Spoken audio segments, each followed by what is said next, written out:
George Soros is here. He has a reputation as one of the world's great investors. He is a billionaire who made $1 billion betting against the British pound. He has a long-standing interest in public policy. He has written 8 books. In a speech this week to the Carnegie Endowment for International Peace, he said, "I have made rejection of the Bush Doctrine the central project of my life for the next year."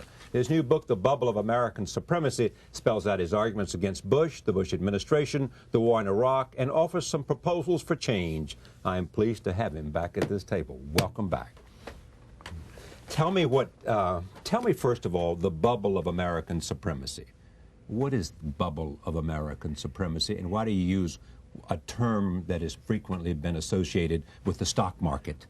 Yes, because I see a certain parallel between a stock market bubble and the pursuit of American supremacy as practiced by the Bush administration. I see a certain discontinuity, dangerous discontinuity in our role in the world. Now, I have a theory about stock market bubbles.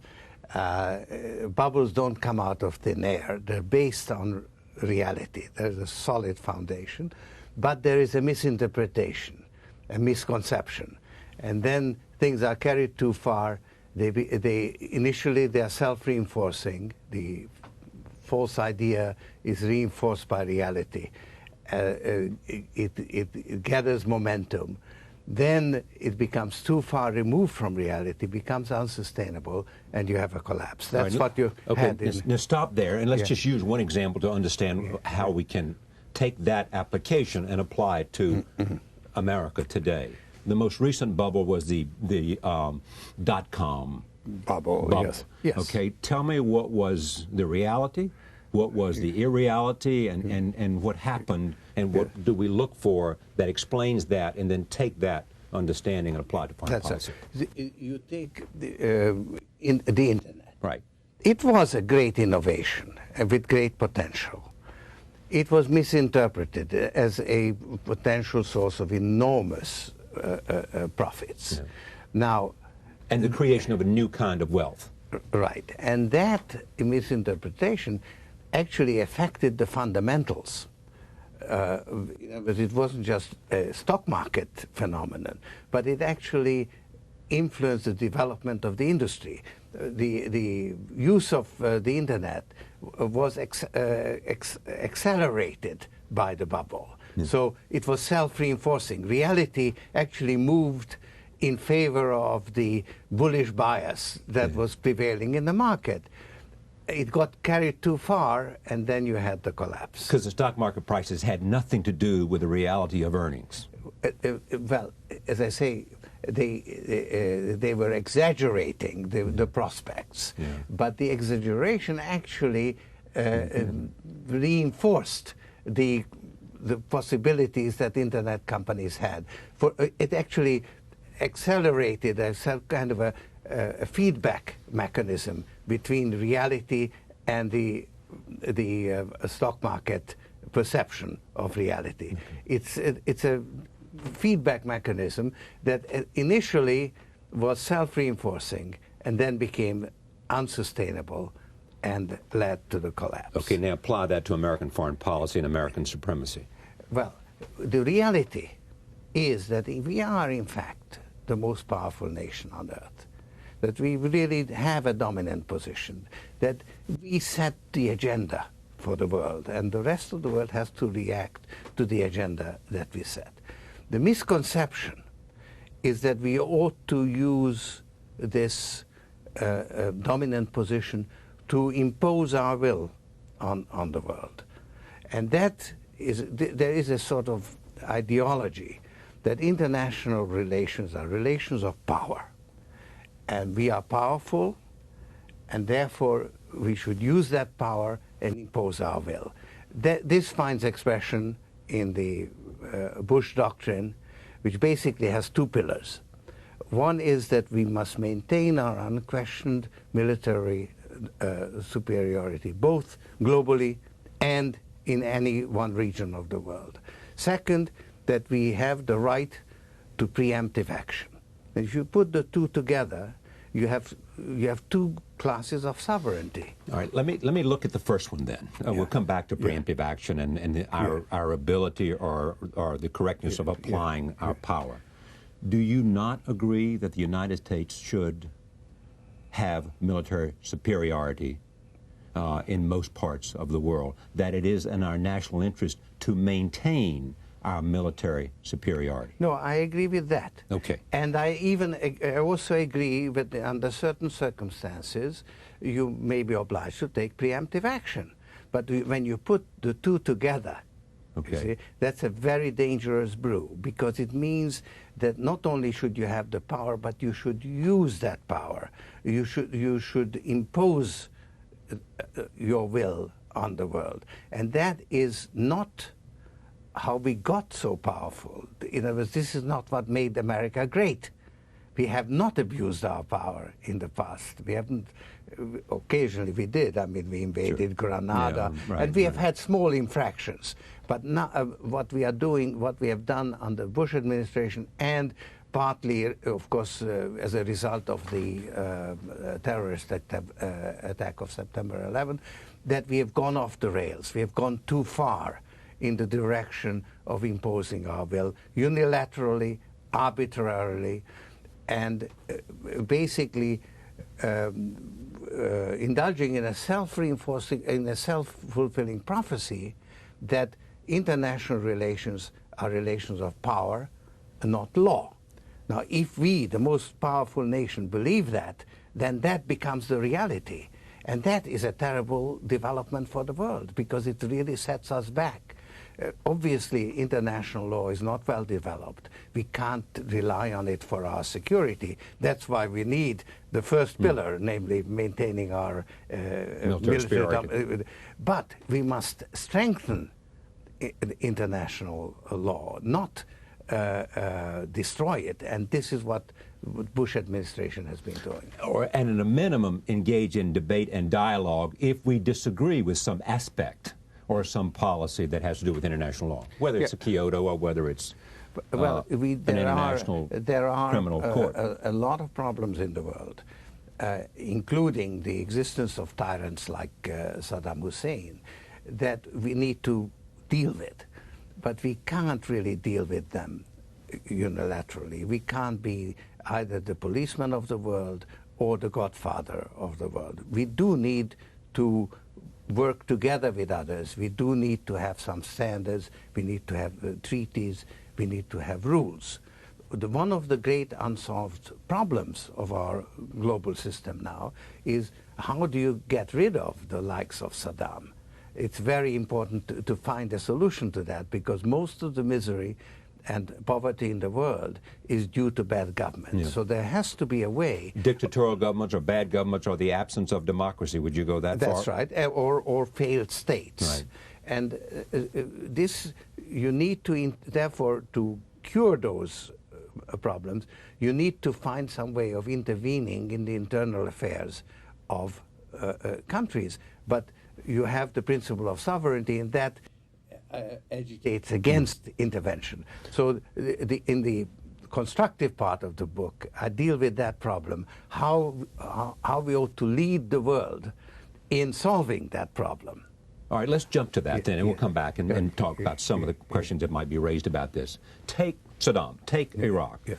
What you believe, central to this argument you make, is that the president used 9/11 as a pretext to launch an invasion of Iraq and overthrow Saddam Hussein. The evidence is very clear. Right. That in fact they always intended to do it. Even you got Paul O'Neill's recent book suggesting that they raised questions about it even before 9/11. He actually fills a gap in my argument, because I show that the intention was there before the election of President Bush, and immediately after September 11, on September 12, Paul Wolfowitz. In between, there was a little bit of a gap, and he actually filled it in. All right.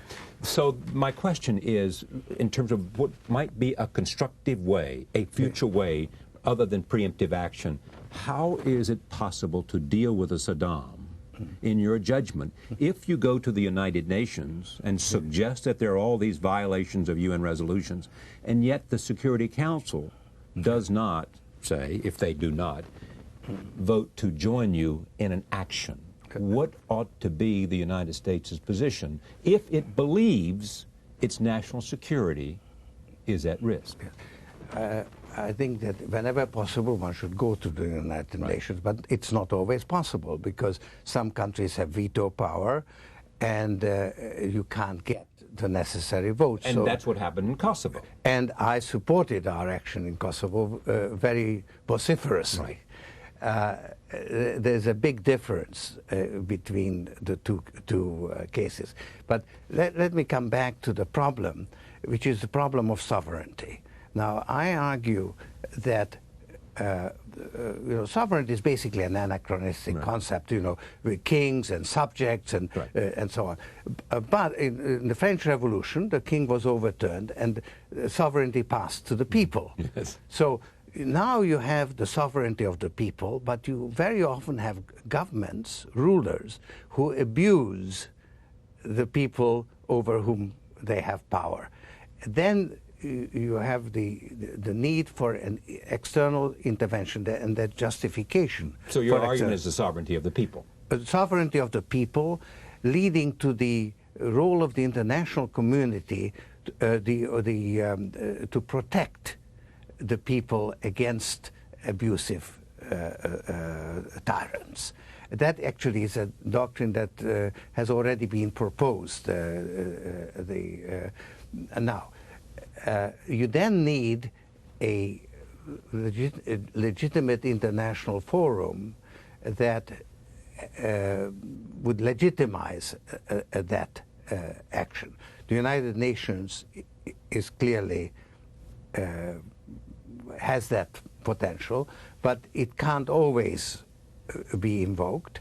And so a coalition of democracies or open societies could also give you legitimacy. In the case of Kosovo, NATO, which is basically because it was Europe, NATO is a European alliance, so NATO had enough legitimacy. In the case of Iraq, let's say NATO wouldn't. But if you had a coalition that included a lot of developing democracies, if the Latin American countries favored it, if some Arab countries favored it, some of Iraq's neighbors, you could actually overcome, let's say, a French veto. You would have enough legitimacy to do it. Okay. But do I hear you correctly saying that an invasion of Iraq would have been okay if it had been launched by NATO? That in that case you might have favored it if NATO had agreed that it would... I said that NATO, in the case of Iraq, might not have been sufficient. That's what I thought I heard you say. No, so it was not quite sufficient. Not because the French might have vetoed it or French might have objected to it, but simply because you don't think that an invasion of Iraq by some institution other than the United Nations was appropriate. I think that Europe, let's say, in relation to Iraq, would not have any more legitimacy than the United States. Yeah. However, Europe, United States, and a number of other countries would have that legitimacy even without the United Nations. How about the coalition of the Gulf War in 1991? Yeah, that would have been fine. And I actually in the book propose forming a coalition of democracies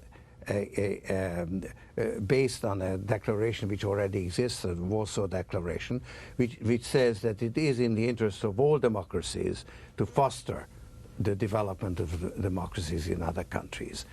And if you had that coalition, first of all, it could change the way the United Nations works, because the members of the coalition would have a majority, and they could eliminate non-democratic countries from being on the Security Council or heading the Human Rights Commission. So you could actually have some better functioning United Nations. So you need the United Nations to be reformed, is what you're suggesting, certainly at the Security Council level. Yeah, and this is one reform that I think is possible. Anything that involves changing the Charter, infringing on the prerogatives of the countries with veto power cannot possibly pass because it would need their consent, and they would never consent. Okay. Let me ask you about a couple of examples, make sure if I can understand where you're going. Is Panama going in and overthrowing Noriega and capturing Noriega legitimate, illegitimate?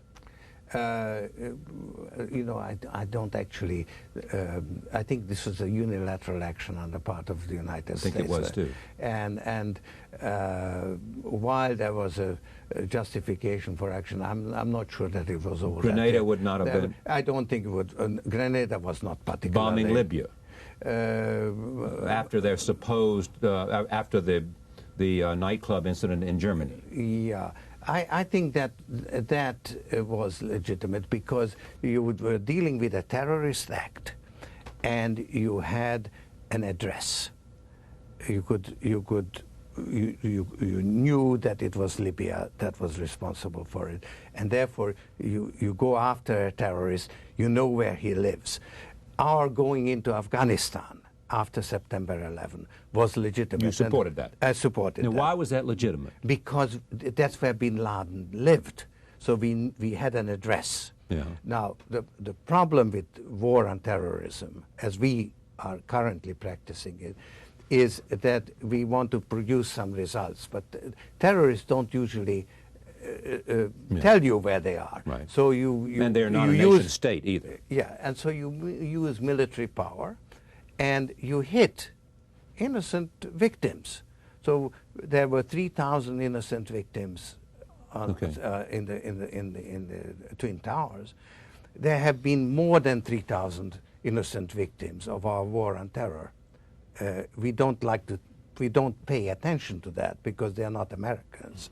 But nevertheless, well, where are they? Tell me who those victims are. In Afghanistan, in Iraq. So we attacked Afghanistan looking for bin Laden and overthrew the government there, the Taliban. We killed some people, but at least. But you said that was justified. I think it was because you knew bin Laden was there. Suppose bin Laden had been in Baghdad and not somewhere in the mountains. Then it would have been justified. No problem with that. As long as there was a response to the attack, 9/11 attacks, yes, and you knew that bin Laden was responsible to go after Al Qaeda wherever it was, would have been legitimate. If Saddam Hussein had given refuge or aid to Al Qaeda, we could have gone after him. But there was absolutely no evidence, and in fact, the evidence goes the other way because Saddam was a secular power and Al Qaeda a religious one. The idea.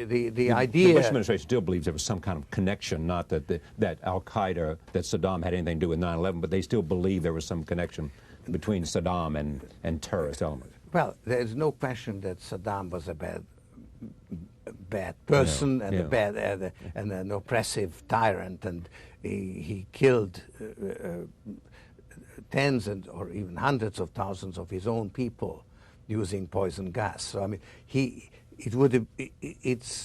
it's a great achievement, and I rejoice to be rid of him, and I'm particularly pleased, the way we got rid of him. Howard Dean argues he got in trouble a little bit, or came under some fire because he said America is not safer because of the capture of Saddam. Yes. Was he right or wrong? No, I think he's right in saying that America is not safer by our having attacked Iraq. He was talking about the capture, but I think he meant by the. I think that's what he meant, right. And that I really do support him, because it was a misdirection for us to go into Iraq. It weakens us, because we thought that we came as liberators, but actually we came as occupiers. We became occupiers when we moved in. Now let's just stay with that idea, because you make that point in the book that no matter what was in our mind, the end result was that people of Iraq, in most cases, believe we were occupiers. Even victims of Saddam's regime feel that way. Well, most of the people there were victims of Saddam's regime in one way or the other. Most of them, except some favored Sunnis. Yes. Staying with that idea, central to your argument is that the consequences of our invasion of Iraq have made us less safe and has given rise to an incredible expansion of anti-Americanism. Yes. The point is very well made by Wes Clark, another candidate, who in his book says that, you know, our military doctrine is to project overwhelming power. That's what we do well. That's what we do well, and that's what gives us that dominant position. We are not trained or prepared to act as occupying forces. And getting bogged down in Iraq as occupiers has really weakened us militarily. So even in terms of the Bush administration's own objectives of projecting overwhelming power, we are worse off having got bogged down in Iraq as an occupying force. We can project less threat or power to the neighboring countries. We're less able to deal with other threats because we're bogged down in Iraq. Yeah, we will not spend $160 billion and put our troops in danger again to get rid of another Saddam. All right. Staying with this argument of whether America is better off because of the attack against Iraq, the capture of Saddam Hussein, the fact that people in Iraq no longer have to fear Saddam. Here's part of a conversation with Richard Pearl recently on this program. Roll tape. Democracy. Helping people create a democracy. Have we learned any lessons about that? Well, it's hard. It's hard. Much harder than we imagine. No, I don't think anyone imagined that it would be easy to fashion a democracy. You had to begin by removing the obstacle to democracy, Saddam Hussein. And then you had to capture him. And then we had to capture him, and happily we've now done that. And there is a sense among Iraqis, at last, that they don't have to fear his return. And we are now putting to the test the capacity of people who have been dominated by a brutal tyrant to organize themselves along democratic lines. I'm rather optimistic that they will succeed in doing that. It's certainly worth trying, Charlie, because democracies don't make wars. Wars are started by dictators who need wars to keep themselves in power, who need enemies to keep themselves in power. Internal enemies, external enemies. So the argument Mr. Pearl is making is that, rightly or wrongly, there's no Saddam, and there's an opportunity to create democracies, and that's better, whether we are occupiers or liberators or regardless. Well, this is what I really passionately disagree with, because I have actually been in the business of trying to foster open societies. Right. So I know something about it. Well, tell us how you've been in the business of trying to do it. Well, I have set up a network of foundations to promote open societies, and it's functions now in some 30-odd countries. We moved in to help the transition from the closed societies of the Soviet system to the open societies of democracy. So in the countries like Hungary, my native Hungary, in Russia, in Central Asia, I've got foundations which are run by people in the country who believe in the ideas of an open society.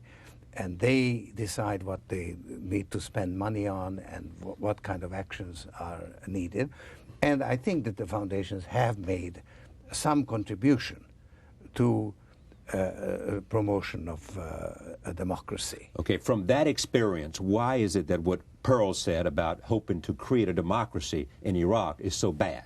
Because it has to be the people themselves who take you there. Let's say when in Croatia, people turned against Tudjman, you then got rid of a dictator. Yeah. But in Yugoslavia, when people turned against... But are you saying to the people of Iraq who are free today, you would have been better off if you lived longer under Saddam until you were prepared to overthrow him yourself and create democracy. It was none of our business to try to overthrow him on your behalf, because you, A, may not have wanted us to do it, but it was none of our business, and it was up to you to do it, and if you couldn't do it, then you had to live under his boot. I think we were very right to put a lot of pressure on Saddam. Well, he was under sanctions already, so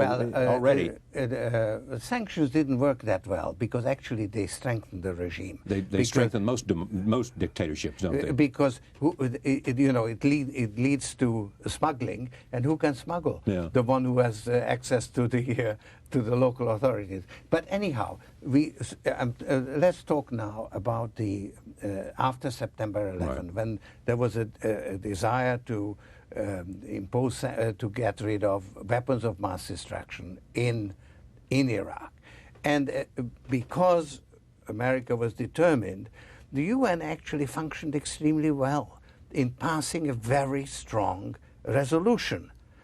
And you had the inspectors there, and they found that the missiles exceeded the range by 20 kilometers, and Saddam had started destroying his missiles. Right. So your argument is that the UN inspection, Hans Blix and his colleagues were doing a pretty good job. All they needed was more time.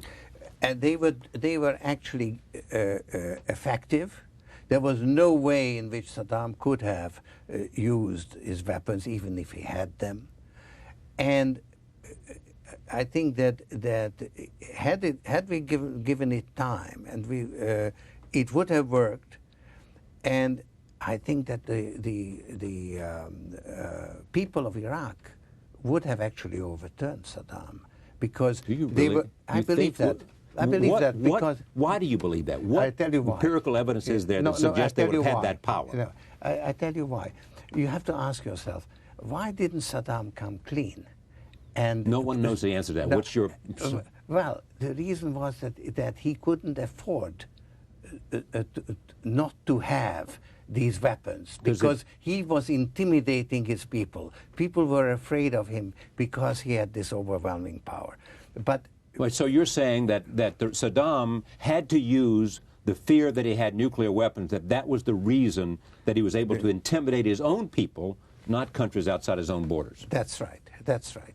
And when he released his prisoners from prison, I thought that was also a sign that he was somehow weakening. Although he may have been preparing for exactly the chaos that occurred after the capture of... that would give him more credit that I'm willing to do. At any rate, I think that Saddam ruled by imposing fear. And I think that the gentleman you showed has attended, Richard Pearl, has some similarity in wanting to impose fear on the rest of the world. Now, what is the fear, do you think, Richard Pearl wants to impose? That we can come and use preemptive action. That you rule, you dictators, you rule, at our mercy. Right. He clearly wants that, because they believe, the administration, Pearl makes no bones about that, and part of the argument for preemptive action in some cases is national security. The other argument is that people who harbor terrorists ought to be fearful of the fact that the United States might come. They believe that's a good thing. They believe that terrorists are encouraged because of Somalia and other incidences in America. That's what they believe. And they have. And I think this is a reasonable position, actually, because you do have to deal with terrorists one way or another, and your ability to deal with them is very useful. Hence, you make the argument to attack Afghanistan after Al-Qaeda attacked us, because otherwise they would be encouraged to do it again and again and again and again. That's right. However, in order to deal with terrorism, you have to locate them. And this requires investigation. It requires police work. You can only drop a bomb when you know where the bomb has to be dropped. And in order to do that, you need information. And in order to get information, you will not get it purely by imposing fear. You must also have the people sympathize with you. they mustn't sympathize with the terrorists. And this is where we have gone wrong, because we have created a lot more sympathy. Okay, but let me stop you there. Yeah. Do you believe whatever the attitude of the Iraqi people was, when the United States came to overthrow Saddam and did it in swift fashion, Yes. there was no goodwill for America to do that? I'm not talking about what might have happened after occupation. Yes. I'm talking about the act, the military act of overthrowing Saddam. That did not engender any goodwill on the part of the Shiites who'd been living under the terror of Saddam? No, I think under different circumstances it would have. But, you know, we had abandoned the Shias. They Exactly. rose up 10 years ago. So they had no love for us after that. Well, they had no confidence. Right, exactly. And even now, one of the main problems is that people in Iraq don't feel that we are going to stay there and see it through. You know, because very often we come in and then we quit. Okay, but that's a good point. Do you believe we ought to stay there and see it through? And what does see it through mean for you? I think we have to make the transition. We have to have a political solution. We have to have elections. And in order to do that, we actually don't have the legitimacy. We So in are other an words, occupying power. So we are caught. We are in a trap in a way, because we come as liberators. We want to act as liberators, but in actual fact, we are seen as occupiers, and the people whom we appoint don't have any legitimacy. The Iraqis look at them as stooges of the American occupying powers. So you need actually now the legitimacy that the United Nations could bring. Now, there's no way that the United Nations can take over the security issue. That has to be. And they say as much. And you know, that's not a question. But the political solution would require the blessing of the United Nations. I want to get to one last issue, George. Yeah. This notion of where do we go from here? What caused, in your judgment, the anti-Americanism, and how deep is it, and what impact does it have on America's role in the world?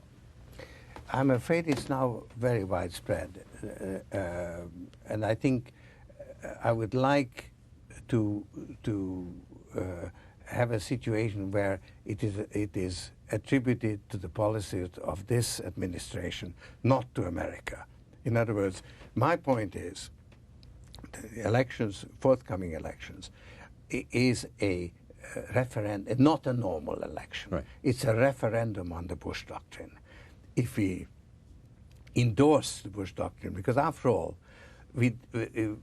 President Bush wasn't elected with that doctrine. He was elected on the basis of a humble foreign policy. And not being engaged in nation building as well. Right.